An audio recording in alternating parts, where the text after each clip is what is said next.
Nicholas John Spykman foi o principal geoestrategista nos Estados Unidos do século XX. Nasceu em Amsterdã, na Holanda, em 1893 e morreu nos Estados Unidos em 1943. Geógrafo, fez seus estudos superiores na Universidade da Califórnia e foi professor da Universidade de Yale, onde dirigiu o Instituto de Estudos Internacionais entre 1935 e 1940. Deixou 2 livros sobre a política externa dos Estados Unidos. A obra de Spykman é uma referência fundamental para os estudos geopolíticos sobre a segurança e a defesa do continente americano, e particularmente para as relações entre os Estados Unidos e a América do Sul, influenciando o pensamento estratégico estadunidense de toda a segunda metade do século XX e início do século XXI. Durante o período de entreguerras, os Estados Unidos foram palco de um grande debate, no qual diversas correntes de pensamento se confrontaram sobre aspectos fundamentais da grande estratégia a ser adotada pelo governo estadunidense no campo da política internacional. O debate dividia em 2 campos opostos, os partidários do idealismo e os do realismo. Os idealistas defendiam a adoção de um sistema de segurança coletiva encarregado de preservar a paz mundial por meio de uma comunidade de poder, do qual o exemplo máximo era a recém-fundada Liga das Nações. Já os realistas criticavam as ilusões idealistas, afirmando que a paz só poderia ser mantida mediante uma política de poder pelos critérios estritos da segurança e dos interesses nacionais. Outros campos opostos foram o isolacionismo, que defendia que o país deveria adotar uma política de isolamento em relação ao mundo exterior e opunha-se a um maior envolvimento dos Estados Unidos nos assuntos extracontinentais, e os intervencionistas, que advogavam a necessidade de uma ação direta se qualquer alteração no equilíbrio do poder mundial colocasse em perigo a segurança e os interesses do país, a exemplo da intervenção militar na Primeira Grande Guerra. Esse grande debate modelou fortemente o perfil de Nicholas Spykman. Ele foi adepto do realismo e do intervencionismo, considerando que o sistema internacional padecia da ausência de um governo centralizado e nele a força exercida sob um regime de livre concorrência pelos únicos atores que realmente contam nas relações internacionais, os Estados nacionais. No realismo de Spykman, a ordem internacional é garantida por um grupo seleto de grandes potências que, pela diplomacia ou pela força, controlam e subordinam as médias e pequenas potências. O isolacionismo baseava-se numa visão geopolítica que se limitava ao âmbito do continente americano. O intervencionismo de Spykman, ao contrário, fundamentava-se numa concepção geopolítica abrangente das relações de poder que se desenvolviam em escala mundial, na qual os Estados Unidos não poderiam manter-se afastados e sua linha de defesa não poderia estar situada no próprio continente americano, mas do outro lado do Atlântico e do Pacífico, situando-as nas 2 pontas do continente eurasiático. O objetivo de Spykman era orientar a estratégia dos Estados Unidos, apontando a necessidade de romper com o isolacionismo predominante na política externa dos Estados Unidos. O principal argumento de Spykman era que a segurança dos Estados Unidos não poderia remeter somente ao seu entorno imediato de defesa hemisférica, mas sim deveria assumir uma abrangência global com a necessidade de uma intervenção para além do hemisfério ocidental. Ele argumentava que existia uma interdependência entre as regiões do mundo, mesmo separadas por largos espaços. Por isso, todas as regiões deveriam ser consideradas estratégicas e entrar no cálculo do poder. A distância oceânica oferecia proteção, mas não isolamento. O método de Spykman consistia em relacionar os fatores geográficos às políticas de poder desenvolvidas pelas grandes potências no jogo político internacional. Sua construção teórica dialoga com a tradição geopolítica de Halford Mackinder e Alfred Thayer Mahan, ao tomar como ponto de partida as massas continentais e oceânicas como condicionantes geográficos para a projeção de poder das grandes potências. Ao mesmo tempo, tentava formular uma geopolítica para a intervenção dos Estados Unidos na Segunda Guerra Mundial em oposição à geopolítica alemã de Karl Haushofer. Além disso, a obra de Spykman tinha como objetivo pensar de maneira estratégica a inserção dos Estados Unidos no mundo para além do conflito imediato. A intervenção no equilíbrio de poder global deveria ser um aspecto permanente da política externa dos Estados Unidos. Assim, pensava não numa geopolítica para a guerra, como Haushofer, mas para a paz, uma paz tutelada pelos Estados Unidos. Como influência de Mahan, almirante estadunidense que formulou em 1890 a teoria do poder marítimo, Spykman reconhecia a importância dos mares para o crescimento, prosperidade e segurança nacionais.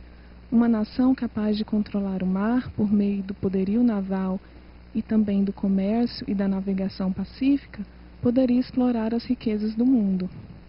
Por outro lado, Spykman foi muito influenciado pela concepção histórico-geográfica de Mackinder com a teoria do poder terrestre, formulada em 1904, de onde extraiu as principais contribuições aos seus estudos. Os dois estrategistas compartilham a ideia da unicidade da superfície líquida do planeta e da divisão da superfície terrestre em grandes blocos insulares formados por uma série de ilhas-continentes.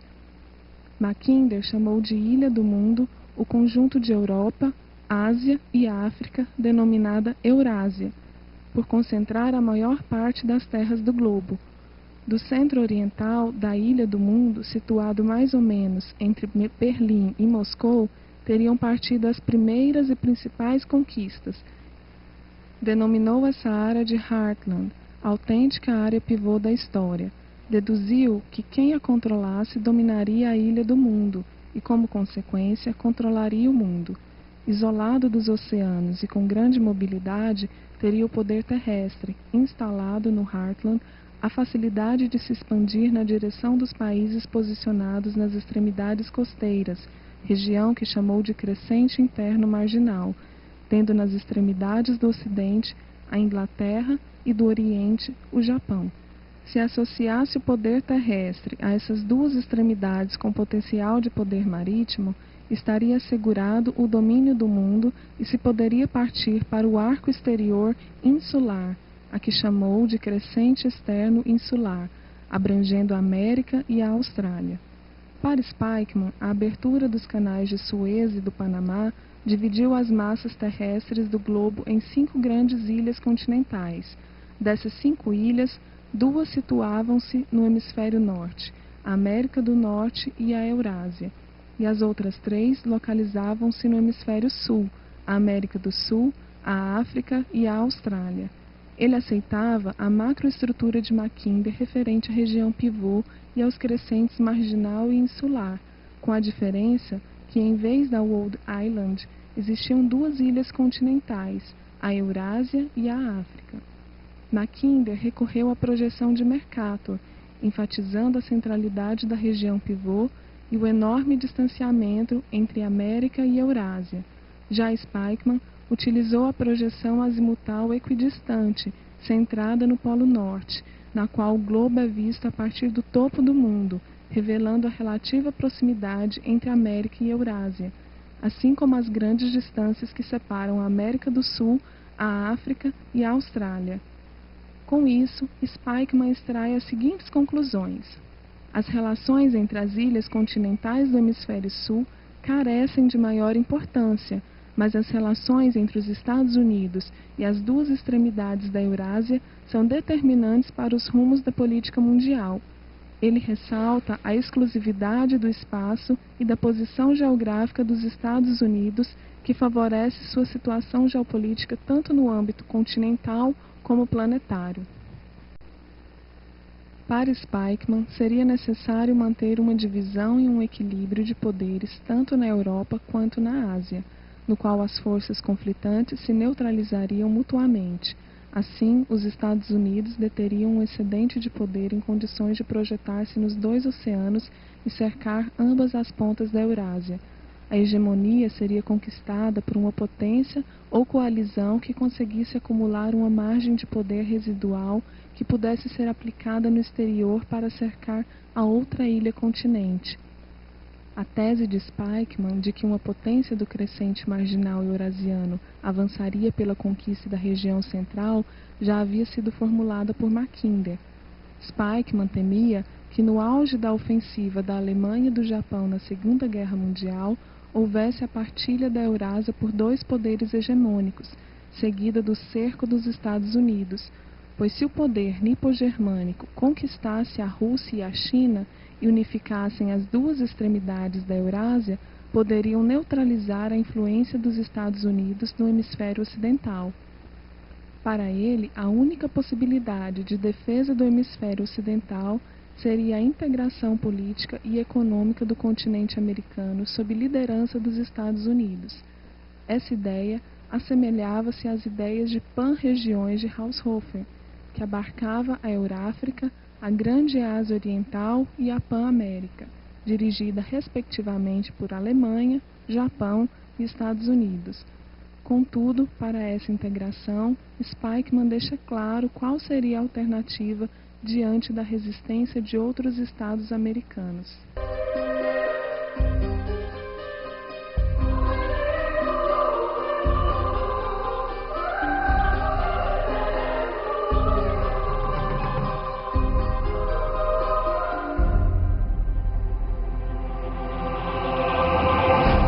Na política mundial do pós-guerra, os Estados Unidos deveriam manter uma hegemonia incontestável, abrangendo o hemisfério ocidental e o Mediterrâneo americano como perímetro de segurança na segunda linha de defesa. Sua primeira linha de defesa deveria fixar-se nas duas bordas da Eurásia. Essa linha de defesa transoceânica requeria uma participação direta americana no equilíbrio de poder eurasiático para manter divididas e neutralizadas as forças político-militares da Europa e do Extremo Oriente. Assim, Spykman modificou a tese central de Mackinder. Para Spykman, quem tem um poder mundial não é quem controla diretamente o coração do mundo, mas quem é capaz de cercá-lo. Ao polemizar com as ideias de Mackinder, colocando em xeque a teoria do Heartland, Spykman cria uma concepção alternativa, denominada de teoria do Rhineland, que veio a desempenhar relevante papel na formulação da grande estratégica dos Estados Unidos do pós-guerra.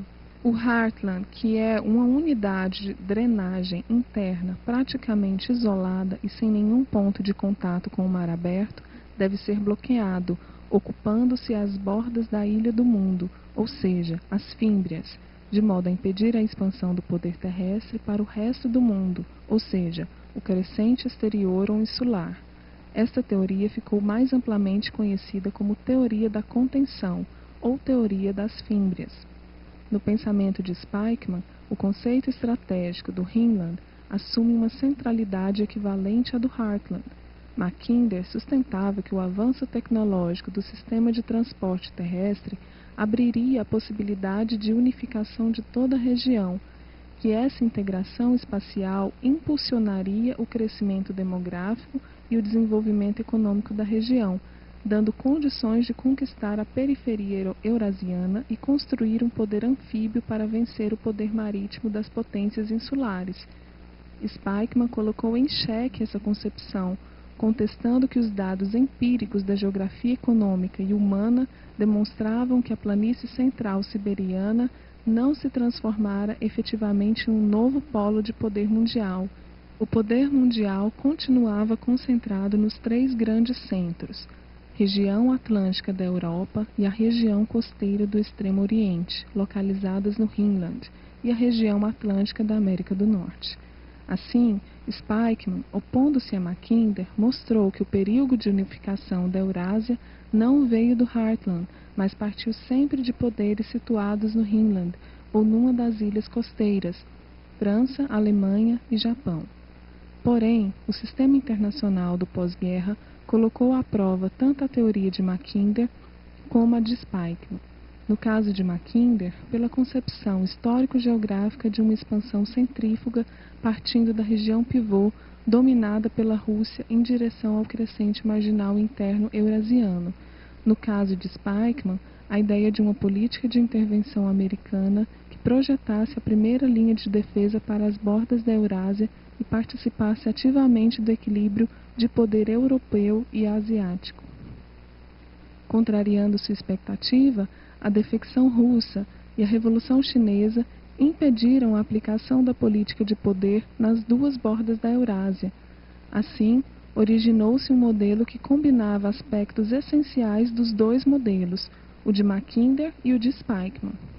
Nele, o equilíbrio bipolar e regional do esquema de Spykman foi substituído por um equilíbrio bipolar e mundial, ao passo que o domínio do Heartland da fórmula de Mackinder cedeu lugar ao controle do Rhineland como centro base da disputa entre os Estados Unidos e a União Soviética. Em 1942, Nicholas Spykman defendeu a necessidade de uma aliança estratégica e de uma hegemonia conjunta anglo-americana para gerir o mundo depois do fim da guerra, como de fato ocorreu em São Francisco, em Bretton Woods, na formulação da doutrina Churchill-Truman da Cortina de Ferro.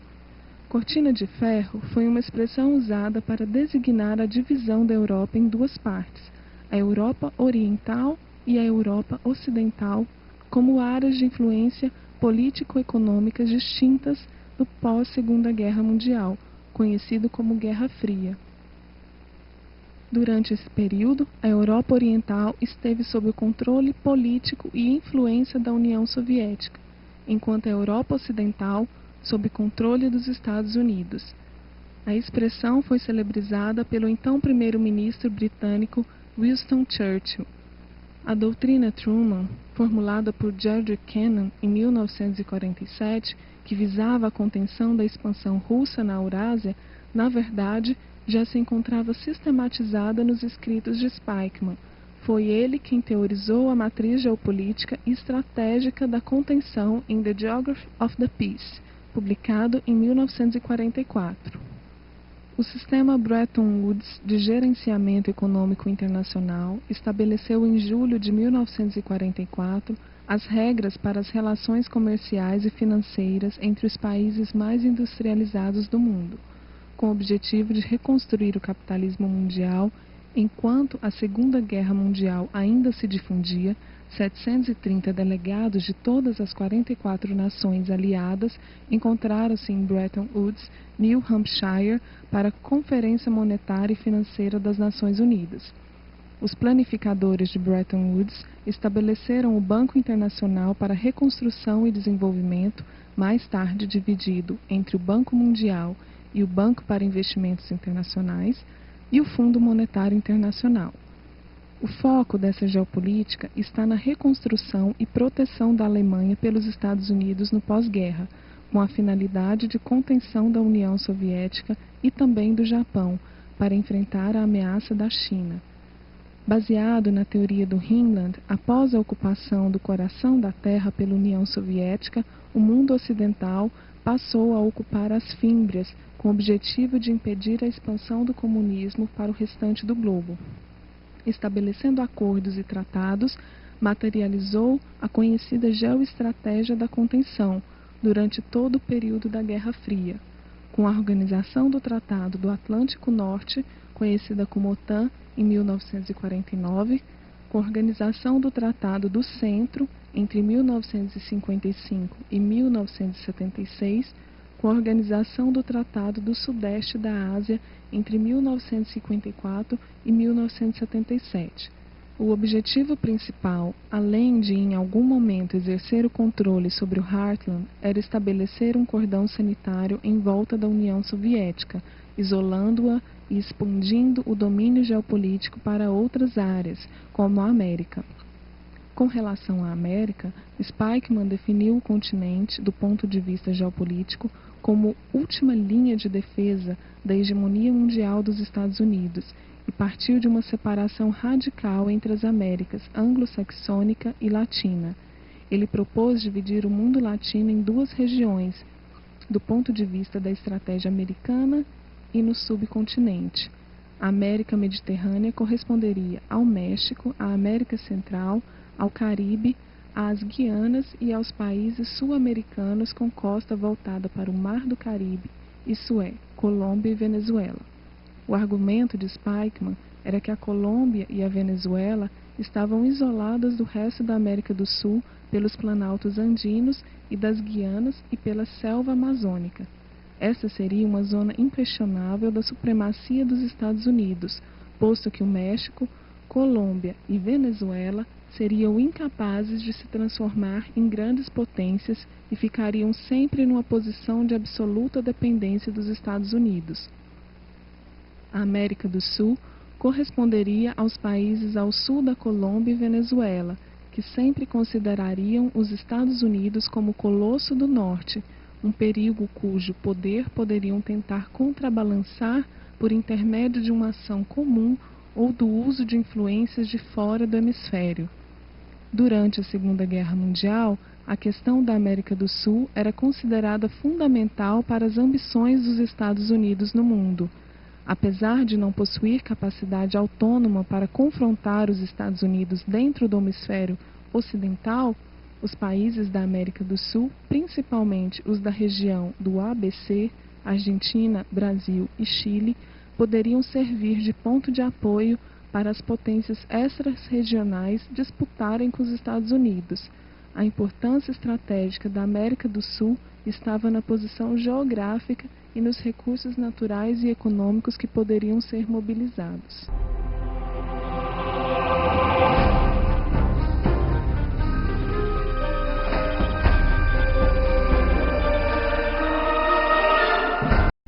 Para impedir que a quebra de hegemonia se conformasse, os Estados Unidos, a partir da década de 1960, semearam ditaduras militares por toda a região do ABC.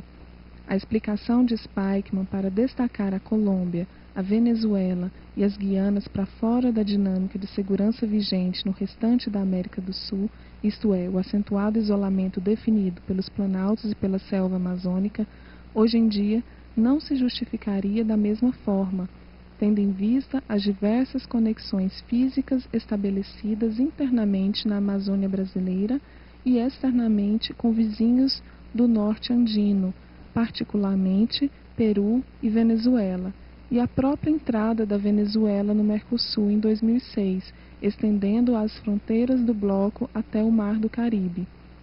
Os Estados Unidos, ancorados na teoria da contenção de Spykman, ainda hoje atribuem-se direitos de intervenção em caso de ameaça externa, de desordem econômica e de ameaça à democracia.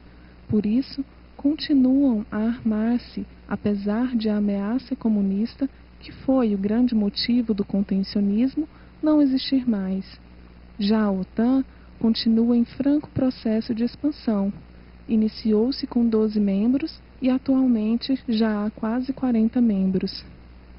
Tanto na fase da disputa geopolítica do contexto da Guerra Fria, como nos anos que se seguiram ao fim da União Soviética até os dias atuais, a intenção de controlar os Estados-nações que compunham o chamado Rhineland sempre foi presente. Inclui-se aí o norte da África, a Europa e o Oriente Médio. Essa região cresceu de importância em função da enorme riqueza ali existente, mas prosseguiu sempre também os objetivos geopolíticos determinados por Spykman, para quem era imprescindível impedir que houvesse uma aliança entre estados do Heartland e os do Rhineland. Por isso, as alianças que eventualmente acontecem entre a Rússia e países como a Síria e o Irã ameaçam o domínio geopolítico dos Estados Unidos e colocam em xeque, pela teoria do Rhineland, o seu poder hegemônico sobre o mundo. Assim, qualquer análise criteriosa da política externa estadunidense no último século revela a atualidade e o valor explicativo da obra de Spykman.